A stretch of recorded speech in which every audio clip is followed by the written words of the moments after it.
Ya, halo lagi ketemu lagi sama aku Nada dan udah lama banget gak bikin video sejak aku di Surabaya kemarin. Nah, jadi sekarang kondisinya memang lagi di Tangerang karena ini PSBB ya. Karena apa? Corona, jadi mau gak mau harus balik ke Tangerang. Berhubung di sana di Surabaya juga sekarang kasusnya tinggi banget, jadi waktu itu sih mikirnya daripada nanti di rumah ada apa-apa atau mungkin aku kenapa-kenapa tapi nggak sama keluarga malah jadinya nyusahin, mendingan balik aja ke Tangerang. Nah, jadi ya inilah, sekarang aku di Tangerang dengan kondisi harus ngerjain skripsi. Sebenarnya kemarin sempet kecewa karena aku tuh udah bener-bener nyiapin apa ya, udah well prepared banget untuk semuanya, berhubungan dengan penelitian. Karena waktu itu aku udah ke Bakes Bangpol, udah ke dinas pendidikan bolak-balik, pokoknya perjalanannya sudah sangat panjang untuk bisa mulai penelitian. Karena aku kemarin tuh mau melakukan penelitiannya di sekolah-sekolah di Surabaya, sekolah SMA negeri awalnya itu.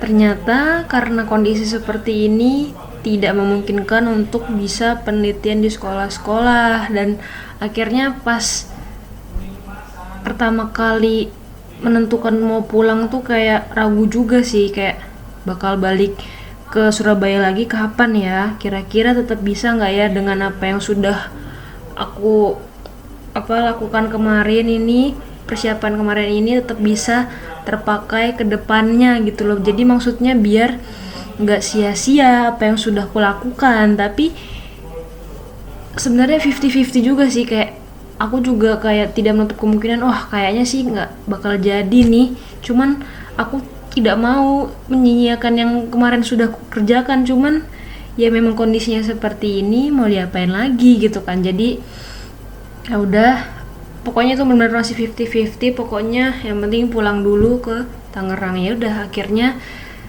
di Tangerang ya sempet kayak jadinya ngawang gitu loh, benar-benar ngawang. Padahal awalnya udah kayak well prepared banget. Oke, habis ini langsung ngerjain ini, habis ini ngerjain ini. Bahkan aku juga udah ngurusin etik, itu udah selesai, udah dapat sertifikat etiknya, bayangin. Jadi kayak aku tuh benar-benar udah nyiapin lah pokoknya dari bulan Maret. Tapi ya gitu, harus pas pulang aku kayak masih ngeblank, masih masih apa ya istilahnya, masih ngawang gitu. Jadi harus kayak gimana, karena desas-desusnya setelah ada corona itu juga dibilang bisalah diganti metodenya, misalnya jadi literatur review atau jadi data sekunder atau yang lain-lain, atau bisa jadi relawan juga. Tapi satu hal yang terus kupegang itu adalah aku tidak ingin menyia-nyiakan apa ya, data awal yang sudah pernah ku dapat dulu tahun lalu, tahun 2017. Itu yang paling penting, dan segala proses yang udah ku jalanin pas sebelum mau sempro, karena itu menurutku adalah apa ya, sebuah milestone yang sangat penting banget dalam proses aku mengerjakan skripsi. Dan aku benar-benar nggak mau menyia-nyiakan itu dan melepas itu begitu saja. Makanya aku kayak berpikir gimana ya supaya tetap bisa pakai data itu, tapi aku nggak melakukan penelitiannya langsung, tapi penelitiannya secara online gitu, menyebarkan kuesioner online, dan tetap bisa mewakili apa ya, mewakili subjek iniku, peminatanku gitu loh, tentang AKK, administrasi kebijakan kesehatan. Nah seperti itu. Jadi Pas aku nyampe Surabaya, aku kayak nyampe Tangerang, aku tuh kayak aduh gimana ya, kayak berpikir. Tapi selama berpikir itu ya sambil di rumah, sambil menikmati waktu-waktu kosong, sambil ya berleha-leha lah, pokoknya segala hal yang nggak bisa aku lakukan di Surabaya ya aku lakukan semua di sini gitu kan. Masak-masak, kayak seminggu tuh kayak 2 kali bikin resep, ngikutin resep gitu. Terus pokoknya udah kayak pengen buka kafe lah aku gitu di sini, kayak jogging lah, terus skippingan, olahraga, pokoknya puas-puasin semuanya.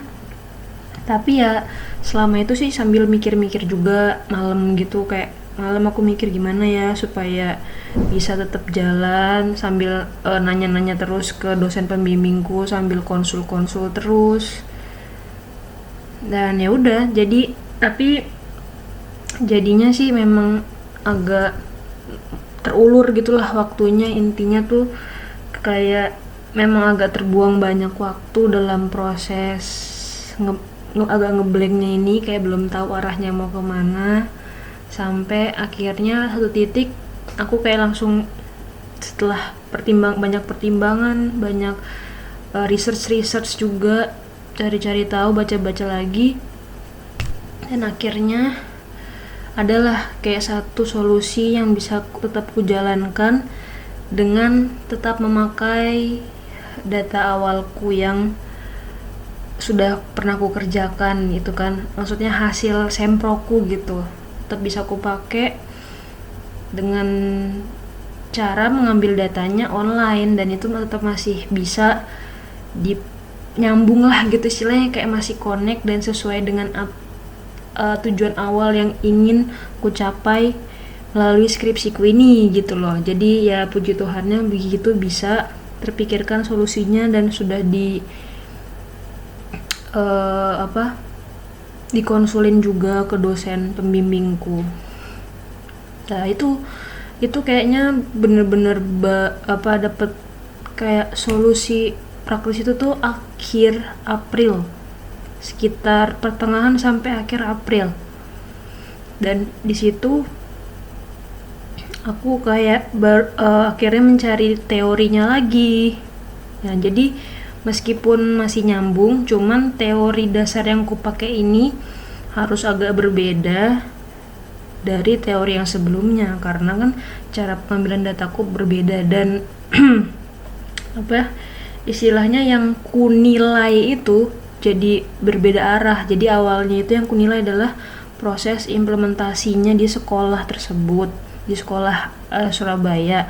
Tapi karena kondisinya seperti ini, bergeser menjadi yang dinilai itu adalah persepsi dari siswanya terhadap kebijakannya ini ya tetap yang dari awal ku ingin bawa gitu, kebijakan tentang Perda KTR. Nah itu jadi dari awal memang kan aku bawanya itu, tapi ingin ku lakukan pengukurannya di SMA negeri kota Surabaya. Cuman karena kondisi seperti ini, maka berubahlah yang diteliti ini adalah persepsinya siswa SMA, tapi nggak terbatas. Jadi SMA-nya bisa negeri, swasta, pokoknya semuanya gitu. Dan aku pertama kali memikirkan itu sih juga kayak berpikir, aduh tapi nanti banyak dong ini harus sampelnya gitu, karena jumlah anak SMA di Surabayanya kan banyak, jadi gak mungkin sampelku cuman di bawah 100 gitu. Tapi menurutku ya udahlah, gas aja dulu lah, gas gitu, yang penting kerjain, cari teorinya.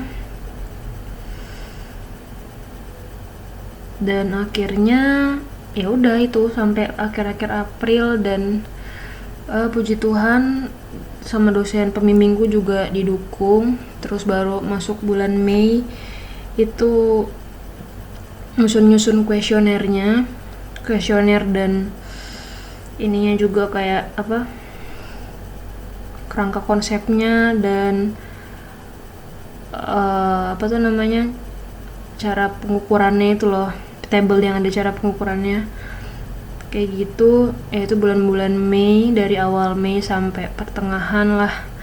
Ya mungkin kalau dipikir-pikir kok harus sampai lama gitu sih, aku juga gak ngerti, karena di hari-hariku itu nggak ada aku bener-bener berapa ya istilahnya, kalau dibilang dalam satu hari itu 50% full mengerjakan skripsi itu tuh nggak ada. Karena kayak bangun pagi lah, misalnya bangun jam-jam setengah 8, ya habis itu bla bla bla bla bla, cuci muka segala macem, nanti ngerjain dikit, habis itu nanti udah siang, makan siang, terus sambil makan siang kan nonton dulu, terus kadang-kadang main HP lagi, ngecek segala macem, terus kadang-kadang nonton lagi, terus kayak baru pas lagi tersadar, oh iya udah kelamaan nonton nih, oke ngerjain lagi. Cuman kayak pas lagi ngerjain juga nggak sampai 2 jam full gitu, nggak, jadi kayak ya setengah jam, habis itu istirahat. Terus entah di hari-hari lain ada apalah gitu, kayak misalnya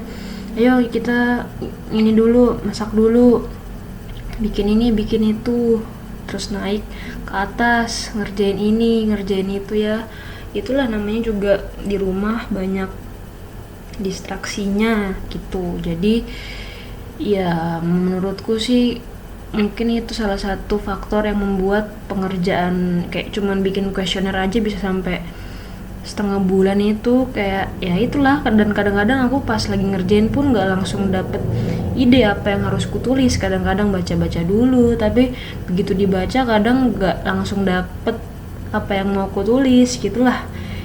Intinya ya memang susah sih, dan aku juga susah mendapatkan konsentrasiku, fokusku untuk mengerjakan skripsi selama di rumah. Mungkin itu kurangnya sih ngerjakan skripsi di rumah ya. Jadi kadang-kadang aku sih rindu juga sih, kayak enak nih kalau ngerjainnya di kosan, kayaknya bisa fokus. Cuman setelah merenung-renung juga kayaknya ya sama-sama aja, namanya manusia mah tidak pernah bersyukur ya. Ntar giliran kalau nggak ada kayak gini, giliran aku lagi di kosan terus nih, pasti aku juga sama stresnya sih, nggak mungkin nggak stres kan. Pasti kayak mikirnya nggak bisa kemana-mana, nggak ada yang dikerjain kan. Kosan tuh cuma satu kotak doang, tempat tidur, meja belajar, lemari, kamar mandi, udah yang dilihat itu aja. Jadi kayak dari sisi bisa lebih apa ya, merefresh diri sih enakan di rumah. Cuman fokusnya itu yang jadi tidak baik kalau aku ada di rumah. Mungkin kalau aku di kosan fokusku juga bisa lebih fokus, cuman mungkin ya kadar stresnya mungkin akan lebih tinggi lagi dibanding aku di rumah seperti ini. Karena jujur kerjainnya bisa lebih sersan sih, serius tapi santai. Cuman kadang-kadang emang kebanyakan santainya gitu ya. Jadi akhirnya barulah bulan-bulan Mei akhir itu aku nyebarin kuesioner lah, kayak okay, this is my form to people. Kayak nyebarinnya ke orang-orang yang pernah, awal aku nyebarin itu nggak langsung ke temanku yang punya kenalan atau gimana, atau mungkin langsung di grup-grup itu enggak. Jadi bersyukurnya sih gini, jadi waktu dulu aku ngambil data awal aku juga pakai Gform. Kenapa? Karena ketika waktu itu aku ke Dinas Kesehatan Surabaya untuk minta data jumlah perokok remaja di rentang umur khusus 15 sampai 21 atau terserah lah, pokoknya dalam rentang umur yang ingin aku teliti ini gitu loh, itu nggak ada. Jadi mereka cuman punya data perokok ya se-Jawa Timur yang ada di ini Riskesdas, itu data Riskesdas, dan data detailnya dan terbarunya untuk jumlah perokok atau prevalensi merokok lah atau apapun itu yang bisa menunjang penelitianku itu gak ada belas. Paling cuman aku mendapatkan data aja berapa sekolah sih yang sudah menerapkan Perda KTR sampai tahun 2019 19 terakhir kemarin itu ada, tapi kan di situ ya cuman jumlah doang gitu, nggak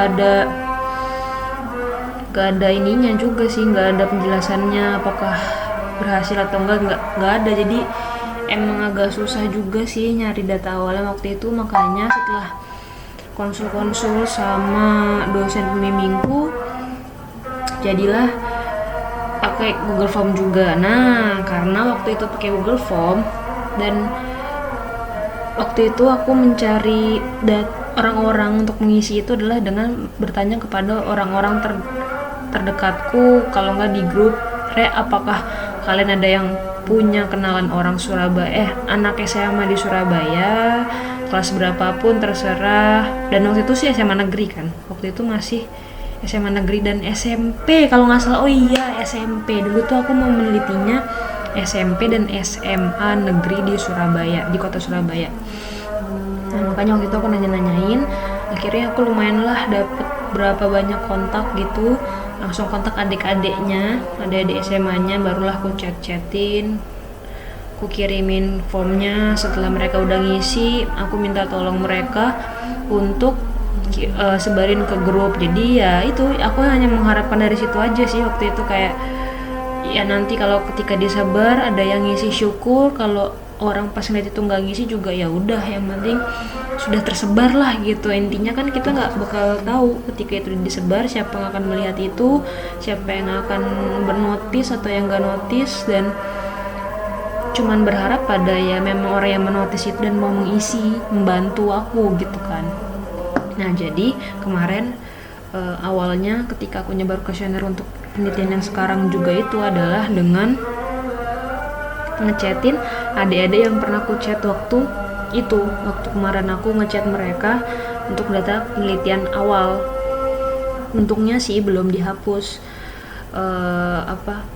history chatnya mereka di HP ku, jadi aku masih bisa cari, dan aku chat aja langsung, kayak maksudnya aku chatnya tuh kayak nggak langsung nih isi dong gitu, nggak sih, kayak halo namanya siapa gitu, ini aku ada yang waktu itu pernah minta tolong kamu isi untuk data penelitian skripsiku, penelitian awalku. Nah, sekarang aku mau minta tolong lagi untuk penelitian lanjutanku, boleh apa enggak ya gitu. Pokoknya ya sebisa mungkin sih aku kayak bener-bener membuat supaya aku nggak annoying aja gitu ke mereka dengan minta tolong ngisi formku. Dan ya itu, ya udah, dan puji Tuhannya sih mereka banyak yang langsung fast rap bales, langsung ngisi. Dan setelah ngisi aku minta tolong untuk sebarin lagi, mereka mau nyebarin, dan ya bersyukurnya baik-baik sih orang yang aku minta tolongin ini. Dan dari situ juga aku share lah ke Instagram, aku ngepost story dengan kalau misalnya punya kenalan gini syaratnya gini, tolong isi kuesionerku, formku, klik linknya di bio profil Instagram. Dari situ baru mereka bisa nge-reach Google Formku. Nah, kayak gitu aku juga nge-share di Instagram, dan orang-orang di Instagram juga banyak yang nge-repost di story mereka, puji Tuhan juga. Dan banyak juga yang kayak langsung ngechat aku mau ngasih kontak kenalannya, entah itu adiknya, saudaranya, teman-temannya. Jadi aku kayak dari situ kayak waduh, keren banget deh campur tangan Tuhan ini gitu. Ya puji Tuhannya gitu sih. Kemarin yang aku pikir menyebarkan kuesioner itu minimal aku harus spend waktu sebulan, karena kan waktu itu aku akhir Mei ya, pertengahan sampai akhir Mei lah. Jadi aku pikir nanti ini aku selesai pertengahan Juni lah, nggak apa-apa, oke. Habis itu baru aku kerjain, setelah kerjain sebulan, nanti mungkin Juli pertengahan aku udah bisa selesai. Entah kapanpun itu aku nanti sidang, pokoknya ya udahlah nggak apa-apa gitu. Pokoknya udah pasrah aja sih waktu itu. Dan ternyata bersyukurnya kuesionernya itu full respondennya terpenuhi gitu, maksudku respondennya terpenuhi dalam waktu 2 minggu, lebih cepat 2 minggu daripada perkiraanku. Dan itu pun sebenarnya 1 minggu sih udah terkumpul cukup. 1 minggu itu sebenarnya udah, menurutku udah cukup. Tapi setelah itu dosen pembimbingku bilang kalau rasio antara perempuan sama laki-lakinya tuh belum pas, makanya beliau menyarankan aku untuk cari-cari lagi, tapi terutama coba cari yang cowoknya. Jadi dari seminggu terakhir itu aku lebih menekankan ke cowok-cowok, nyari cowok-cowok, terutama yang merokok juga sih, supaya lebih kayak bisa dibandingkan lah gitu istilahnya.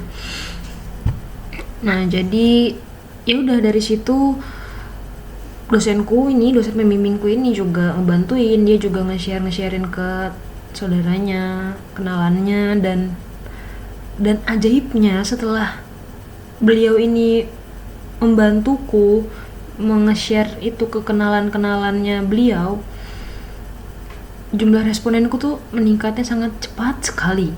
Kayak istilahnya sebelum aku nge-share ke ibunya, maksudku kan seminggu udah kan aku udah nge-share, udah cari-cari semua orang, aku chat yang merespon aku, yang memberikan aku saran, aku jalankan semuanya gitulah pokoknya.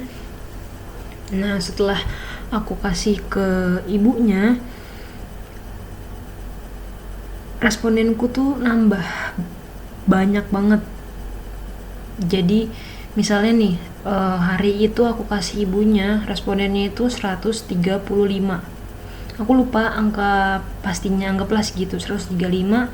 Dan hari itu aku cuman kayak ngechat 2-3 orang, terus dari 2-3 orang itu aku minta tolong sebarin ya ke teman-teman kalian. Oke, udah kayak gitu aja. Selebihnya aku nggak ada nyebarin di Instagram, nggak ada keluar-keluar gimana di grup gitu, enggak sih. Dan malamnya tiba-tiba respondenku tuh udah 180 sekian gitu. Jadi nambahnya hampir 50-an berapalah gitu kan, kayak buset, ini the power of dosenku tuh wah gila banget sih memang. Ya bukan gila, maksudnya nggak nyangka aja bisa sampai sebanyak itu. Dan jadi dari situlah baru sampai 2 minggu pas aku tutup kuesionernya, udah gak bisa diisi lagi, dapatlah sejumlah responden yang diinginkan, seperti itu, sekitar 200-an responden, puji Tuhan. Dan itu udah memasuki bulan Mei ya, minggu ini bulan Mei. Dan itu berarti aku sekarang tinggal mengerjakan skripsiku sampai akhir, nanti mengerjakan hasilnya, mengerjakan pembahasannya dan segala macamnya. Dan BTW kan selain skripsi ini tanggunganku tuh ada satu lagi, yaitu artikel. Nah artikelku ini udah selesai kemarin, itu nanti aku ceritain. Jadi sekarang aku benar-benar fokus ingin mengerjakan skripsi dalam bulan inilah, minimal dalam bulan Mei ini minimal harus jadi gitu loh, sampai akhir, sampai kesimpulan. Aku sih berharapnya seperti itu, targetku seperti itu. Mudah-mudahan saja tercapai dan bisalah terkejar. Mudah-mudahan sidangnya bulan Juli, semoga saja ya Tuhan. Nah itu. Dan ngomong-ngomong soal artikel tadi, nah kan aku tuh punya tanggungan juga nih artikel. Jadi kalau di FKM itu, kalau kamu mau yudisium, syaratnya adalah ya pastinya sudah sidang skripsi, dan ada ini juga sertifikat ILPT atau kayak TOEFL gitu tapi tingkat kampus. Kemudian yang ketiga adalah ada LOA. LOA ini adalah Letter of Acceptance of Article. Jadi kita harus bikin artikel ini tuh kayak semacam mini penelitian ya, mini penelitian yang isinya cuman sekitar 7-12 halaman, dan itu bentuk penelitiannya macam-macam, bisa review, bisa penelitian langsung, bisa data sekunder atau penelitian dari skripsi gitu juga bisa. Tapi ini kayak yang dibahas cuman nggak seluas skripsi lah gitu. Jadi itu minimal kita harus punya satu artikel yang kita submit ke jurnal. Nah, jurnal ini juga harus ada syarat-syaratnya juga. Syaratnya adalah harus berakreditasi, dan adalah beberapa jurnal juga yang direkomendasikan oleh FKM. Jadi kemarin aku udah sempet sih ngirim artikel tahun lalu, semester kemarin kan udah pernah bikin, tapi ditolak. Dan setelah aku tinjau-tinjau juga, artikelku sangat tidak berkualitas karena bikinnya ngasal pol. Sumpah itu ngasal banget, karena ya kayak cuman ya udahlah, yang penting ada, ketik, kirim, dan ternyata ya itu langsung ditolak. Dan menurutku juga tidak layak untuk diperjuangkan. Bedalah sama yang tadi ku kasih tahu pertama, apa prosesku mengerjakan proposal skripsi itu karena layak ku perjuangkan untuk ku bawa sampai skripsi lah istilahnya gitu. Cuman kalau artikel yang pertama nih, artikelku yang ku bikin pertama ini sangat-sangat tidak layak lah untuk diperjuangkan, karena bikinnya juga ngasal dan tidak sepenuh hati. Asik. Jadi intinya setelah itu aku kayak menguatkan tekad kembali, memenuhi niat kembali untuk membuat sebuah artikel yang bagus dan dibuat dengan sepenuh hati dan dengan tulus ikhlas. Karena susah banget sih memang untuk memantapkan hati untuk membuat artikel itu, susah banget. Ya begitulah. Dan aku juga memilihnya sih memang metode yang cukup simple tapi ribet. Ngerti gak sih? Kayak aku tuh milih literatur review. Literatur review itu adalah simple itu karena gak perlu etik. Kenapa? Karena kamu gak meneliti manusia secara langsung, gak berhubungan dengan orang secara langsung, jadi gak perlu etik. Karena kita cuma benar-benar mereview artikel.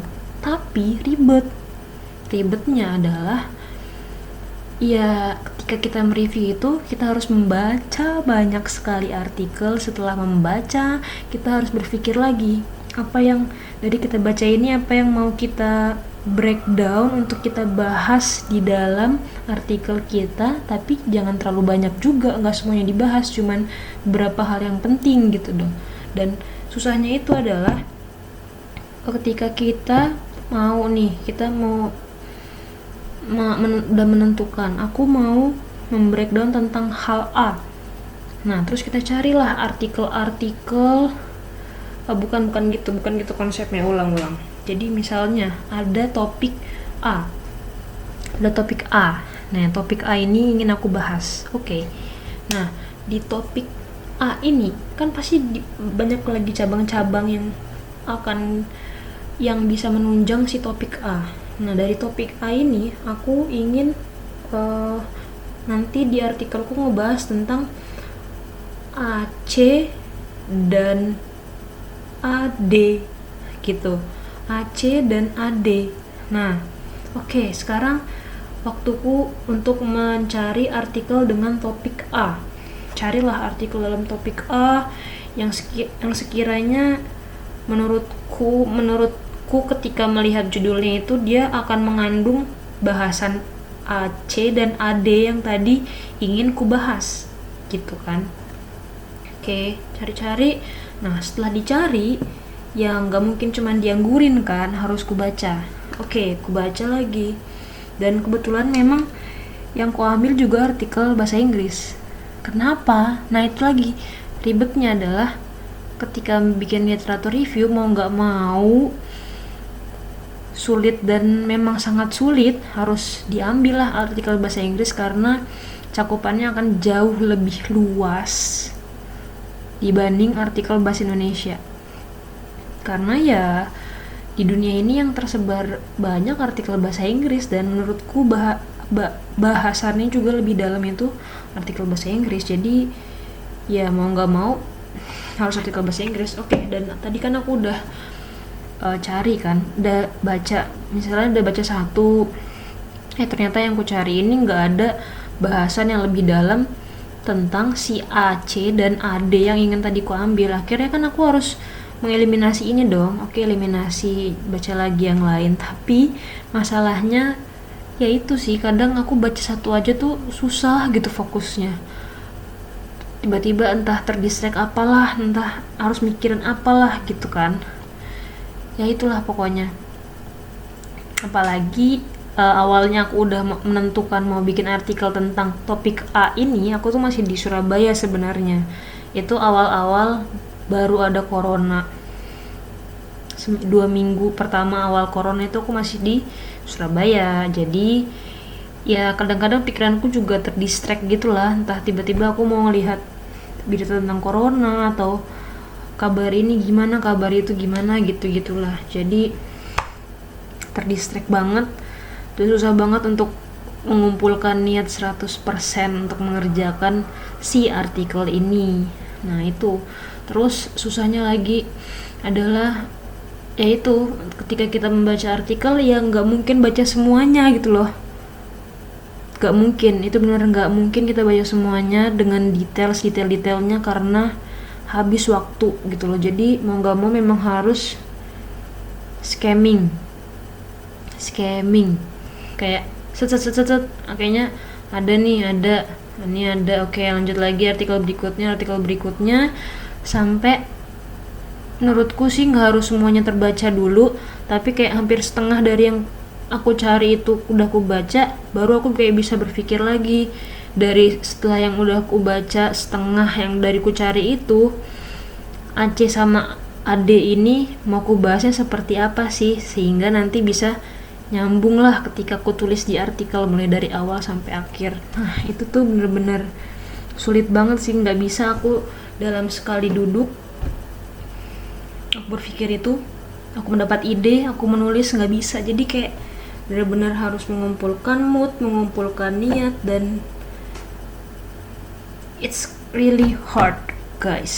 Jadi aku bersyukur banget karena itu semua udah aku lewati, udah selesai, dan aku juga udah submit ke jurnal,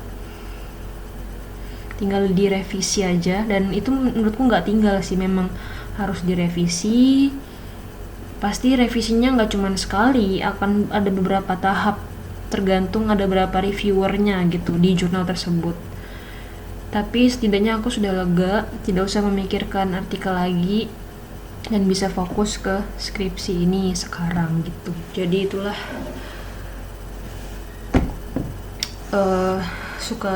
dukanya mengerjakan artikel yang menurutku sangat memang harus memiliki niat 1000%, bukan 100% lagi, tapi 1000%. Benar-benar harus mau membaca, merendahkan diri untuk membaca, untuk tenang, untuk fokus, dan akhirnya mengerjakan itu semaksimal mungkin. Dan sampai di titik ini sebenarnya aku ya sekarang masih mengerjakan skripsiku, masih mengerjakan bab 5, memasukkan hasil data yang sudah aku dapat dari kuesioner itu ke dalam bab 5 ku, masih berprogres. Dan semoga saja di bulan Juni ini progresku itu baik, bisa berkembang, bisa lebih cepat juga, nggak terlalu lelet seperti bulan April kemarin. Dan di sini kenapa aku membuat video adalah karena aku sudah lama sekali tidak berbicara dengan berpikir. Maksudnya gimana ya? Kan kalau sidang nanti itu ketika aku berbicara, aku bukan hanya berbicara, bukan hanya mempresentasikan, tapi sembari aku berpikir apakah yang kata-kata yang keluarkan sudah tepat atau belum begitu. Karena memang langsung kerasa sih ketika udah mau mengerjakan hasil ini, langsung bisa kerasa pressure-nya sidang itu gimana. ketika harus menjelaskan semuanya dengan lantang dan dengan percaya diri. Jadi aku tuh benar-benar ingin melatih diriku, membiasakan diriku lagi untuk public speaking lah, maksudnya untuk mempresentasikan apa yang ada di pikiranku, apa yang ingin ku sampaikan, apa yang ku maksudkan. Nah kayak gini kan dari tadi aja ngomongku udah bener-bener berantakan abis karena aku udah lama banget gak ngomong, gak presentasi, gak mengungkapkan pendapat di depan orang lain gitu loh. Ngerti gak sih? Kayak kalau kuliah kan kita tugas banyak, tugasnya juga seringan tugas kelompok, habis itu setelah selesai dipresentasikan, ngomong di depan kelas, semuanya pasti bakal ngomong, gak ada yang gak ngomong gitu kan. Jadi selama tiga tahun terakhir ya aku terbiasa gitu loh. Aku selama kuliah jadi terbiasa ngomong, mengungkapkan pendapat, bagaimana aku mengutarakan apa yang ada di pikiranku gitu loh. Jadi kayak ya terbiasa lah gitu. Cuman karena ini udah lama banget nih, udah WFH gini di rumah, berinteraksi sama orang ya berinteraksi sih lewat media gitu kan, Zoom atau Google Meet dan segala macam, tapi kan ya itu cuman sekedar ngobrol kayak ya chit chat, chill, mau cerita-cerita gitu, dan konteksnya bukan mempresentasikan sesuatu dengan apa ya, kayak secara formal kali ya. Kayak aku udah nggak terbiasa lagi gitu, jadi takutnya nanti pas sidang aku gagap gimana, takutnya tuh pokoknya tuh lah segala macem. Jadi aku bikin video seperti ini tujuannya juga supaya mungkin aku terbiasa kembali untuk berpresentasi, menyamankan diriku untuk berbicara dan mengungkapkan apa yang ada di pikiranku dengan kata-kata yang baik dan benar, meskipun dari tadi kayaknya kata-kataku juga tidak bisa dibilang baik dan benar sih.